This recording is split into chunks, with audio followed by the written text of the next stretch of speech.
drummer legend, Bert in Hoboken. And we did a video when I first started, but the quality was really bad. But now you look crystal clear, and All I, right. well, I am anyway. So you look good there. So, Bob, thanks for coming back. Hey, my pleasure. So I guess we could go back a little bit and talk about how your drumming started with, Sonic Youth and the whole New York scene. Well, yeah, I mean, it kind of happened accidentally. I grew up being a big music fan, going to tons of shows and stuff, but I was like pursuing fine art. And Okay. in fact, I became when I was in high school, which was, the early 70s, I became a big fan or obsession with the whole Andy Warhol factory scene. Oh, And okay. so after I got out of high school, I went to the School of Visual Arts and I learned a lot of different things, but I learned how to be a silkscreen printer. And then I got a Oh, job uh, as a fine art silkscreen printer, and I actually ended up doing Andy Warhol's artwork wow. I didn't in know the that. That's really in neat. the 80s while I Man. was in Sonic Youth and Pussy Galore. And um so okay, I was working in Soho in like 1978 or so. Okay. And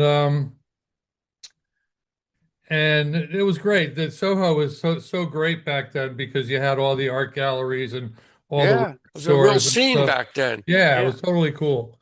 Um, and so one day I saw in the back of the page of the Village Voice, it said punk rock art wanted. So I went down to this gallery and I showed them my stuff and they took a piece and I ended up being in this group show with like Joey Ramone and Screaming Wow. That's really Mad neat. George and all these so like it was a big thrill for me.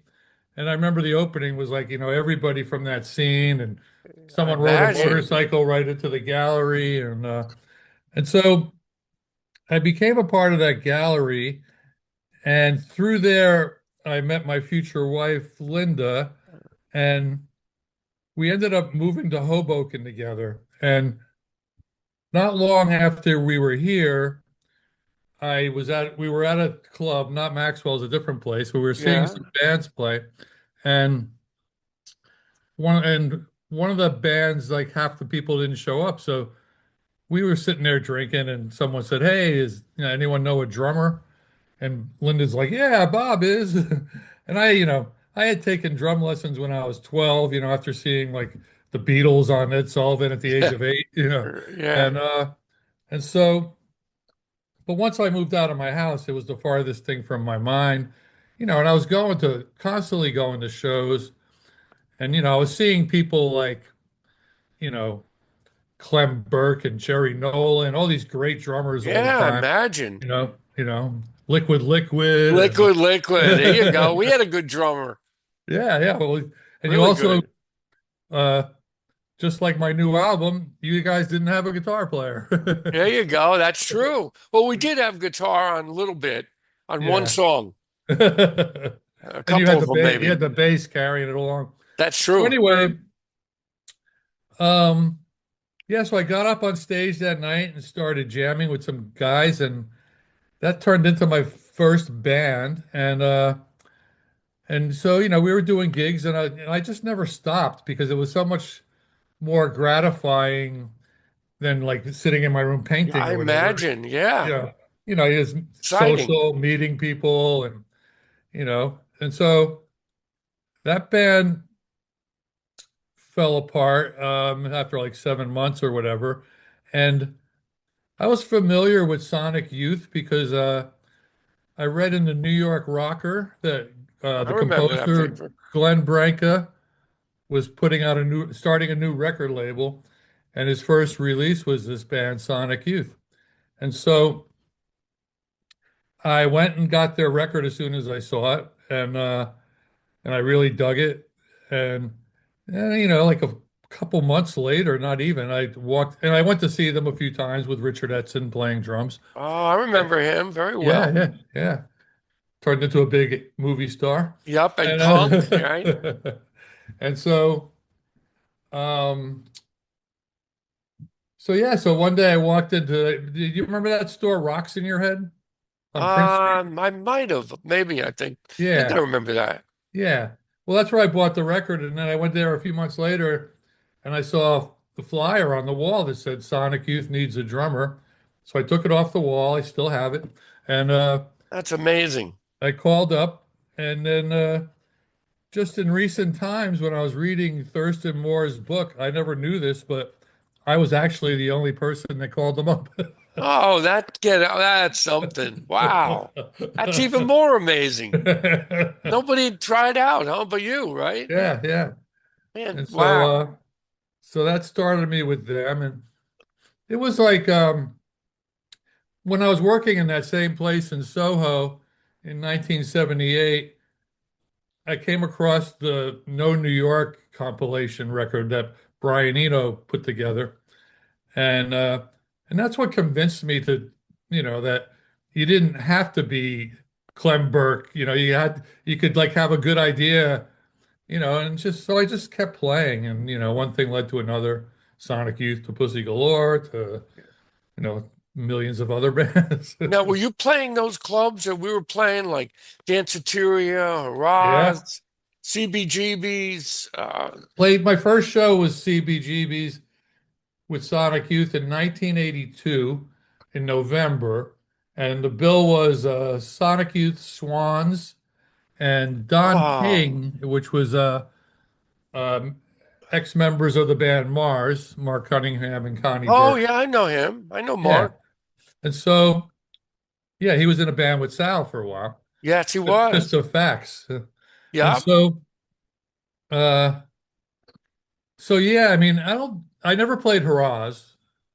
Um, but yeah, CBGB's, Danceteria, Peppermint Lounge, Oh, I remember that. Yep, we played there. The Sin Club. I don't know if you ever played there. No, we didn't play there. It was like on Avenue, like between B and C on Fort Street or somewhere. It was like a very dangerous Oh, neighborhood. I mean, I was back then. Yeah. And so yeah, and then the very first show I played with Sonic Youth, Lydia Lunch and Arto Lindsay were in the audience, and that's where I met Lydia Lunch. And we've been friends for all this Yeah. time.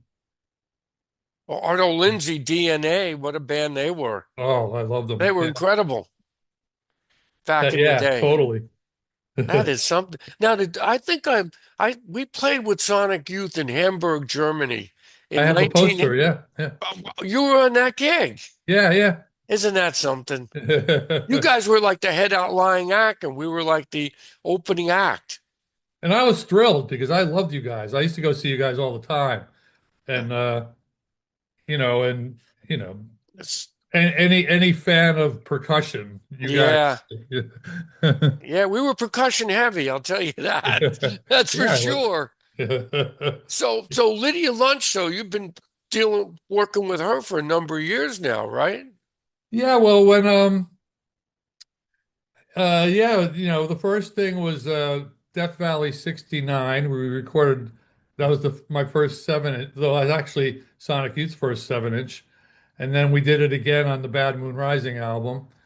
And I've done little projects with her here and there. And then in 2012, I joined her band, Lydia Lunch. Well, I was part of the formation of Lydia Lunch Retrovirus, Right. I was going to ask you which, about that. yeah, which did you know, a retrospect of her music, which was great because not only was I a big fan, but it was like so many styles of in her, every album she made was a different you know genre pretty much. Right, So, right. you do some like jazz noir and again to go into some psychedelic goth rock and Yeah, she was some way ahead of her nursery time. rhymes. Yeah, yeah, and she's still going strong. So the band Pussy Galore, how was that like? Was that fun for you? It was crazy because so I quit Sonic Youth in 1985 and I was just, you know, roaming around a bit. And then I was getting itchy to play again, and one night I went to the Cat Club. I don't know if you remember the Cat Club, I might but have, yeah. and so it was to see the band, Einstürmste Neubauten, who like big fan of because all that crazy metal percussion. And I was talking to Kim and Thurston at the show, and I said, "Hey, I'm getting eager to play again." So, and they said, "Well, this new band just moved to town from Washington, D.C., and they're right over there." So, they were like, 20 and 21. I was already like 31. And I went over and, they just like arrived in New York. They had their like brand new leather jackets That's on, funny. their hair dyed black. And I went and introduced myself. And then about a week or two later, I was standing in front of CBGB and Jon Spencer came over and handed me their first EP that they put out themselves called Groovy Hate Fuck. And I said, "Oh, do you need a drummer?" And he wrote his number down. And the first rehearsal I did, I was just playing regular drums and they had a guy banging metal stuff. But then John decided to combine the two. So we went to a junkyard and, we made That's this great. crazy drum kit. And so, yeah, so I, stayed with them until the bitter end. All the other member changes, I stayed until it got down to two of us. Oh man. Now, how many records did you guys put out? Well, the first album was called Right Now, Okay. and then we made a EP called Sugar Shit Sharp, which is really, I love that name. yeah. And then we made another album called Dial M for Motherfucker. And Oh man. then the band fell apart, and the last record was just me, John, and Neil Haggerty, and it was called Historia de la Musica Rock. And it was kind of designed to look like those records that you always see in the bargain bins with the compilations from different bands. Right, right. And uh and so we made that album and then we were supposed to go to London and play some shows and then Neil Haggerty split for San Francisco without telling anyone. And Oh, he had his band Royal Trucks and they made some, they went out to San Francisco and made this crazy double album called Twin Infinitives. He was, kind of a druggy. yeah. But don't you hate that? Which they just people just quit on you, it's like leave you Yeah, I flat. mean, What are you gonna do, at right? that point, and like I always say, I'm just a drummer, whatever going to happen. Oh man. Yeah. Yeah, that's what happens in bands, It's can be Yeah, very flaky at times, We're artistic people, so we do drastic things at times that doesn't make sense. that's for sure. That's it. So you did some music with did you do music with your wife in the 1990s, or was that just art? We put out a fanzine called BB Gun, a That's what I magazine. was going to ask you about. Yeah. Yeah, yeah, no, she wasn't a musician, but we put together this magazine and just, for the love and I got to interview a lot of people and take a lot of great photos. And we put out, it was supposed to be one a year. It was kind of scattered because there was a couple times where we put out an issue and say, "Oh, never again," and then like, Yeah. excuse me, So oh, sorry, that's all right. you can edit that out. There you go. So yeah, we ended up doing 7 issues, and the last issue was in 2004. Anybody in particular that you remember that you interviewed that was interesting that you thought maybe wasn't, or Oh, so many. I mean, I I interviewed imagine. Nancy Sinatra. I interviewed Maureen Tucker. The craziest interview I did was Vincent Gallo. Uh, Wow. you know, and Yeah. uh, and so and Genesis PR. So many. I mean, it was a very appreciated fat magazine. Everyone dug it, and then, they're all sold out. And then in 2018, I published a book called "I'm Just a Drummer," and that had a lot of the interviews, I best got to of. check that out. Now, is Yeah. that still available? You can buy No, that. it's out of print, unfortunately. Oh, it's probably But worth a fortune now, right? I think it's on eBay for like $100 or something. Okay. But Yeah, so they did two pressings and they both sold out. I really wish I had some now because with my new record and Yeah, it would be good to I everybody I talk to is just like, how can I get a copy? And if I you would just know. do another pressing, it would sell really quickly, I think. I'm sure it would if with the Yeah. interviews you had. I mean, Yeah. you were talking to legendary people during that period. Yeah, You know, totally. that was a real great period in New York too. When you go back to the '78 to the mid '80s, it's just, the city was so vibrant with so much music.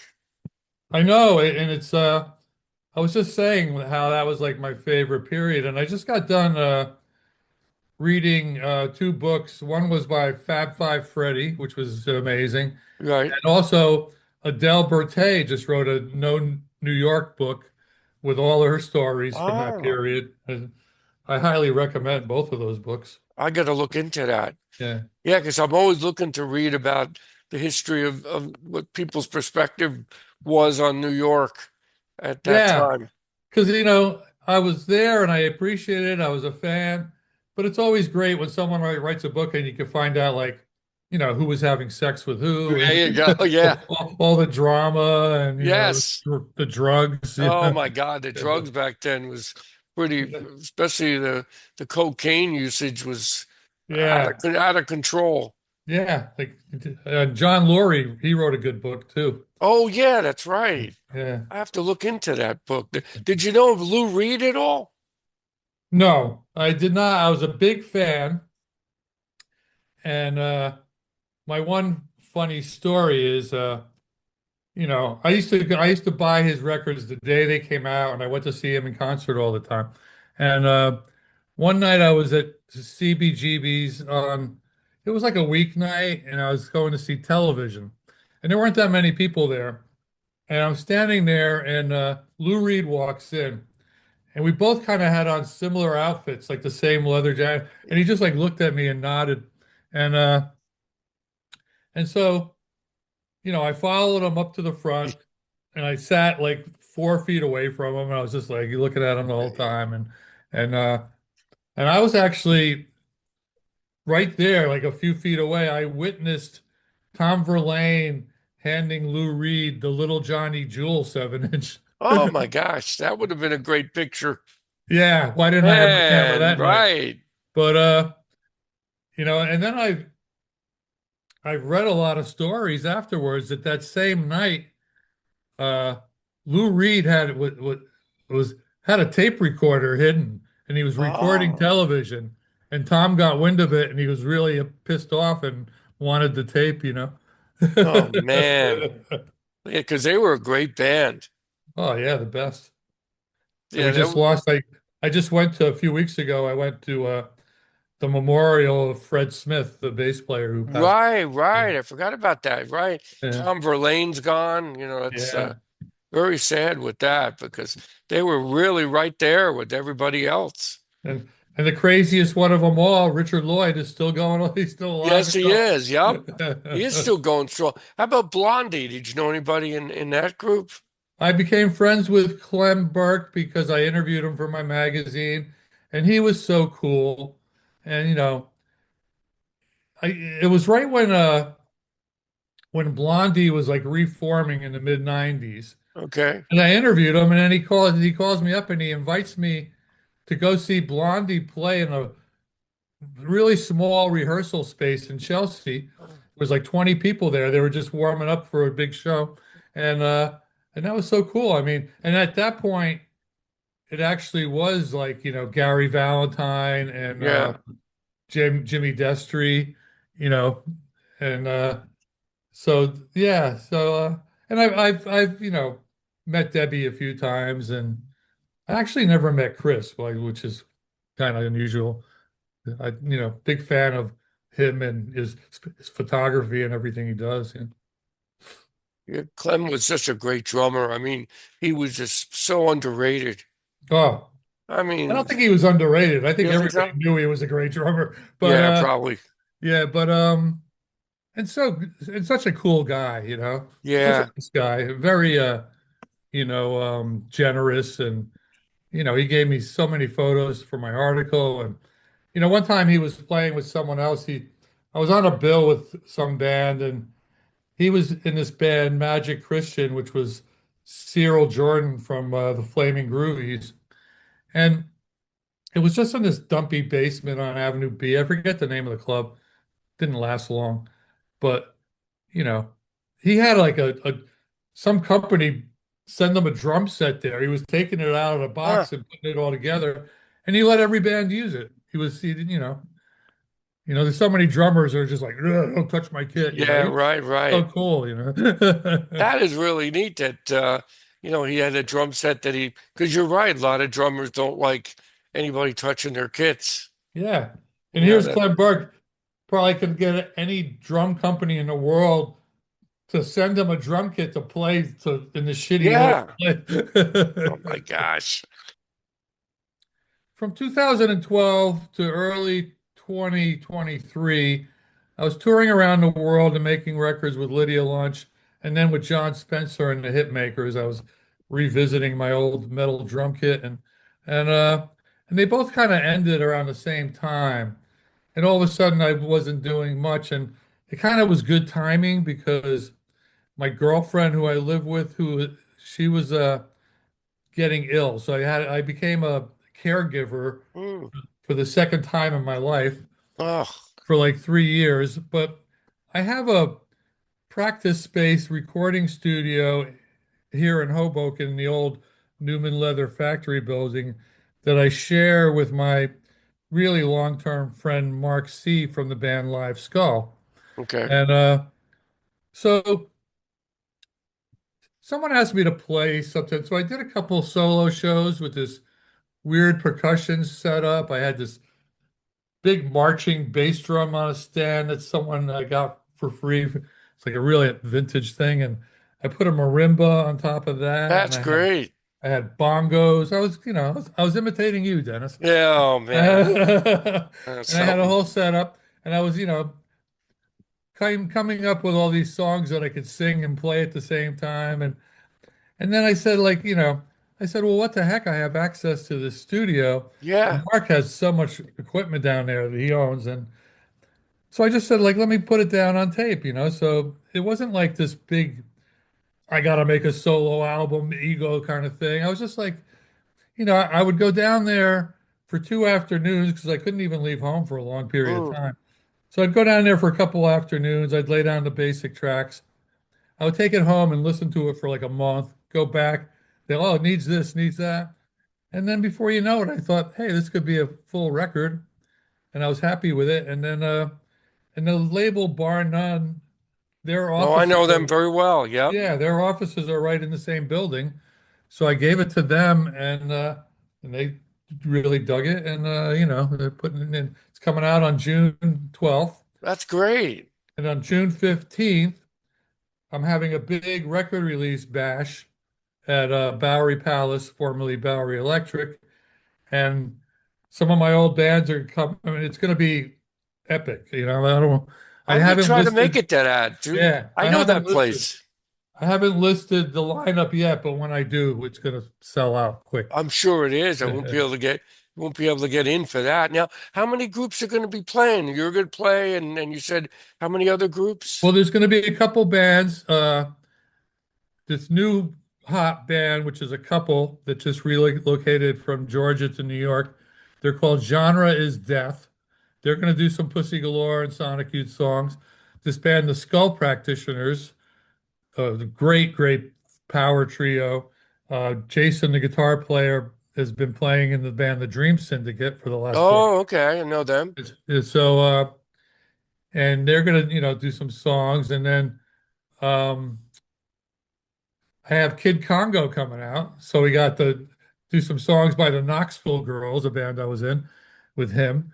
And then the Chrome Cranks are going to play. Man, And then Wolf Manhattan Project, which is me, Kid Congo, and Mick Collins. We're gonna play.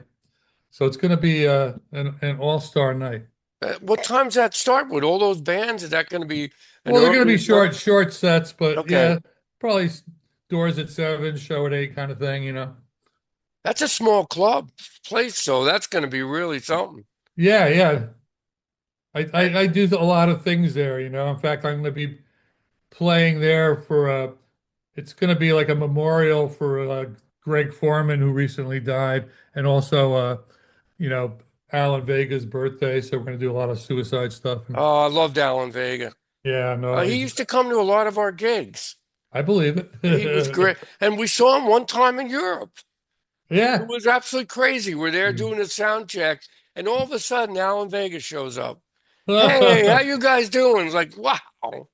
The first time Sonic Youth went over there, God, I can't remember the town. I'm sure you played there.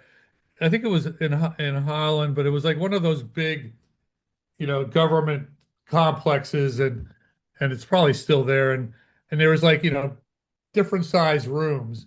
And we were Right. playing in like a regular size room. And then Alan Vega was playing in this gigantic room.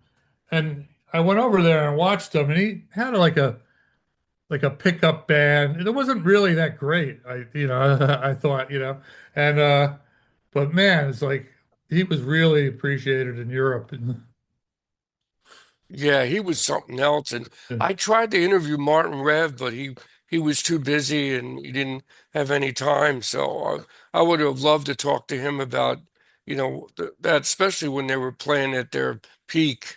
yeah, I Yeah, they got were to when this label Blast first reissued their records, and I got to write the liner notes for their second album, the reissue, and it was great because I met them at that place Phoebe's right okay. down the block from CBGB's, which is still there, and it was great. And, you know, he had amazing stories. I imagine. Oh, I could imagine what he must have talked about. So what's your live kit like now? What do you play live? Um, I don't even know if I'm going to do it anymore, but like I was saying, it was the big bass drum with the Right. marimba. I had a floor tom, a snare drum, bongos, woodblock, a cowbell, cymbal here. I had a gong over here, and I was kind of like, you know, standing in the middle, standing up and singing That while is I was great. playing. So that's So why the selection of the songs on my album, yeah. that there were songs that I liked, but there were also songs that I could sing and play at the same time, you know? See, that's something not everybody can do. That's a Yeah. real gift. It is. Yeah. A lot of people can't play, really sing well and play at the same time. I don't know. It's just something that you have to have the neck for that. Yeah. So who's going to be in your band that night? Just you and a couple. Well, I'm not doing any, you know, I'll just be playing in the bands that I used to be. Oh, got it right. So you're going to Yeah. be I'm playing with just the playing regular bands. drum kit. Yeah. Oh, that's great. Yeah. So any plans after that? More shows or? Um, Not really.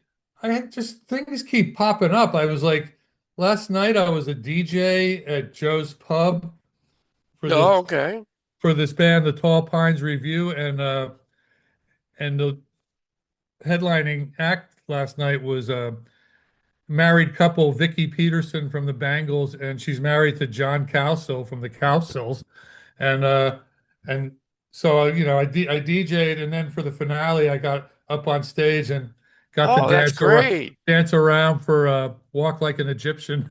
Oh, that's funny. I forgot about that song. That And was a then huge next hit. week I'm playing drums with Live Skull at Main Drag, filling in for their drummer for a night. So I got to learn all those songs. I'm working on a photo book. Wow. You know, things just keep popping up, but I have no plans on like touring. And I'm still, you know, my girlfriend now is in a nursing home, and Oh, I don't really want to travel how'd you hear anywhere, that? you know, while she's still, you know, around. Yeah. Oh boy, that's tough. Well, Yeah. that's something. You're in demand still. You play well, and you know a lot of people. Yeah. And this, you know, this album that I just made, which was just fun. Yeah. I wasn't, and you know, no drums, no guitars or bass on it. People are digging it. doing interviews like this one like almost Yeah. every day. Yeah, so Well, I wanted to do the follow-up interview, but we never got around to it because I wasn't happy with the video quality on my end, but I'm glad we were able to do this. There's one thing I found out was really interesting. Your father was a Heisman Trophy winner? yes, that's true. How about that? I bet you that's a great quiz question nobody would ever get. Yeah, no, I mean, and there was this documentary on PBS recently, and not only was my father a Heisman Trophy winner, but he was in the Marines, and when they dropped two atomic bombs, and the second atomic bomb totally flattened out this thing, and my father helped organize this football game, which was called the Atomic Bowl, and turned out to be this historic thing. It was like written about in the Times and stuff, Wow. which is pretty much everyone that played that game died of cancer. Oh my Yeah. gosh. I imagine that with that. Jeez. So yeah, so yeah, he was won the Heisman Trophy in 1943 for Notre Dame, and I was the youngest of four kids, so it was never really pushed on me. My father was he's a famous athlete, but he's also an awesome guy. Humble, right? Humble Yeah, about that. humble guy, had lots of friends, That is great. similar good sense of humor. I mean, he hung out with Yogi Berra. Oh, really? That's Yeah. funny. Used to play Oh golf with man, Yogi. that's great. Now, do you have the trophy to that? It's in my brother's house. That's something. Yeah, maybe someday it'll be mine, That but is a quiz question nobody would ever get, but I saw it on your biography. I said, "Oh, get out of here! That is really something. That is great." Well, Bob, this has been great. Now, where can we find this record? Through Bar None or through distributors? Well, yeah, like I said, it's not released until June 12th, but Right. once it's released, it should be everywhere. And yeah, you can always pre-order it at Bar None. Yeah, that's a good label. Isn't Richard Barone on that label? The Bongos, are they on that? No, not the bongos, the Feelies. Phillies, that's it. A Oh, I lot, love them. They they were put out a great. lot of things. A lot of it I'm not that familiar with, but the Feelies, I love the Feelies, Yep. and also they reissued a bunch of Alex Chilton records. Mm. So Yeah, I didn't know they were still around until I saw your record coming out. I said, wow, bar none. 40th anniversary. Now, are you doing anything with FMU? Are you going to be doing a interview with them? Most likely, I'll probably go on the Totophonic show at some point. Oh, he's great. Yeah, and I'll also, yeah, he's my neighbor. I see him all the time, and he books White Eagle Hall, and so whenever there's a show there, I want to see. Todd hooks me up, and uh, and unfortunately, White Eagle Hall is closing in September. No, So that's a I know shame. the Feelies are doing two nights there at the end of this month, and I'm going to go to one of those. So, what are your feelings on AI with music these days and where we're headed? I don't I'm not a big fan of AI, but considering how many decades I've gone through the music scene, Right. I still go, I still go see shows, I still make the scene, and like I said, there's some really great bands playing now, like Genre is Death and Skull Practitioners and Live Skull still playing. Lydia's still doing something every other time. Mm. It's just like, so I go out quite a bit. In fact, tonight I'm going to see the Bush Tetras. Oh my gosh, wow. Too many creeps. Yeah. That was one of the first singles on 99 Records. It was the first. It really, wow. Yeah. Well, I know Glenn Branca did a record too, but you're right, that was true. Yeah. Yeah, Pat Place, I did interview her early in this Wow. series. One of my favorite guitar Oh, she players. was great. Yeah, great. And that's great that they're still playing. Yeah. Well, it's just her and Cynthia from the original lineup. Depop died, Laura Kennedy died, and they have Felice Rosser playing bass, and she's great. Yeah. Did you know Bill Bauman at all? He was a DJ, Ed's brother. He's I DJ'd knew it. of them. I knew of them. I knew Ed a little bit just from going in the store. Yeah, Uh, and I always remember that night where Liquid Liquid played at Maxwell's with the band and you guys went on first, and everyone was having a great time yeah. dancing around, and then came on, and it was just like me and Ed. Oh my gosh. Oh man. Well, we played a weird place in Harrison, New Jersey, the Silver Dollar Saloon. I played there with my very first band. Yeah, Isn't that something? yeah, The crowd was right in your face. yeah. It was really, we had a fun time that night there, but that was a really funny show. See, back in those days, I never knew like that you guys were from New Jersey or the Feelies were from New Jersey. Yeah, I thought everyone was from New York, you know. And I was like, right, back then it was like almost uncool to say you were from New Jersey, you right, right. We were from another planet. I don't know where we got our sound know. from, but it just So happened. where did you guys form? Well, we formed in New Jersey, actually. Yeah. Yeah, Rutgers. Okay. Uh, three of the members were there, myself, Richard and Scott, and then Sal came from San Francisco back. Oh, And they nice. were Liquid Idiot at first. Right, They I were like remember a punk that. band. Yeah. And then it was the Idiot Orchestra that I was in. It was like a 12-piece band with the drummer, everybody from Liquid Liquid in that. And then I was asked to join Liquid Liquid, and the rest is history. Yeah. Maybe I'll make it out to that show if I can. Yeah. Well, let me know. I'll put you I on the list. will. That would be great. It's going to be quite an event. Sure So will. good luck with the record, and I have to Thank thank you. Howard for setting this up. Mr. Marketing there. He's been lining me up with a lot of people. Oh my God, he's just like, It's amazing. yeah, it's insane. Like every day, I'm like, oh, I was like, I was so happy to see your name because I was like, hey, Oh, that's somebody I know. great. Oh, thank you. And I had a good interview with Ben Vaughn too. Oh wow, Yeah, he was good. yeah, yeah, And he's a, there were just some great people there. awesome. All right, Bob. It was a pleasure, and good luck with everything going forward. Thank you, Dennis. All Take right, care of let's be yourself. up soon. Take care. Bye Bye bye. bye.